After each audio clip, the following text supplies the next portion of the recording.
Hi, we're at Pocket Gamer Connects London. I'm Chris from HyprMX, and I'm here with Nate from Kolibri. Welcome. Thanks for having me. Kolibri, your biggest title has been Idle Miner Tycoon, which has been very successful for many years now. You guys have done really well in the idle space. Is that something you guys are looking to kind of like double down on and kind of continue in that idle space, or are you looking to kind of branch out to different genres? We are all in on idle games. We know the user base. We know what they're looking for. We know that they want a game that they can play while they're playing other games. They want something that is casual enough that they can get into it easily, but offers enough complexity that if they want to spend time strategizing how to min-max, how to participate in our live ops events, how to actually win those or be the best, there's enough for them to do.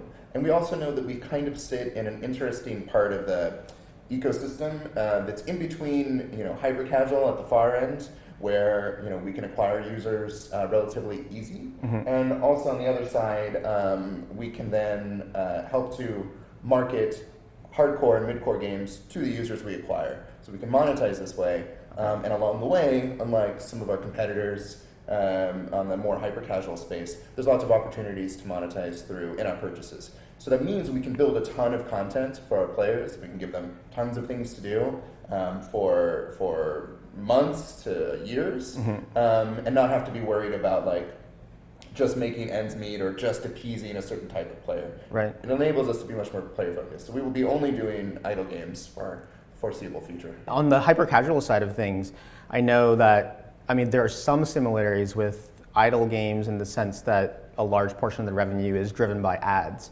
So how does ad monetization strategy differ from a hyper-casual title versus idle? Sure, there's a few differences between ad monetization for idle versus hyper-casual. With hyper-casual, I think the games are much more limited to showing a very small number of placements for the ads, and only a certain number of times before users churn out. I think that's kind of intrinsic to a hyper-casual gameplay experience. Whereas with idle, we can try a bunch of different locations, we can try different formats if we need to. We're not as worried about things like latency. We're worried, of course, but if every now and then an ad does not show, and we have to show a fallback that's advertising one of our own games, that's not hugely negatively impactful. So with that, we can also test out different technologies or different partners and not be as fearful of change. Right. What are you most excited for in 2020? So in 2020, we're really excited to actually have some new games in the pipeline. So we're beginning to look at, what are some other types of genres or themes or mechanics that we can then explore in an idle game. We want to make idle games, but we also know that the idle game market is evolving very quickly. We know that there are plenty of competitors that are doing really smart things and making really fun games, which is inspiring for us. It's inspiring to play, and it also lights a bit of a fire under us to ensure that we're constantly delivering a great experience. So this offers us two opportunities. One, we can experiment with different types of idle games that are going to resonate really well with our players. And the other thing is, it gives us the opportunity to experiment with things that we can then apply to our other games.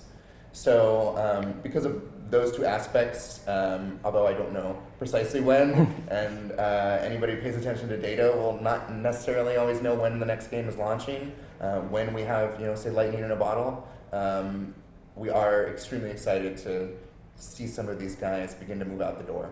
Well, can't wait to see your upcoming titles. Thanks a lot for coming and chatting with us this afternoon. My pleasure, thank you. All right.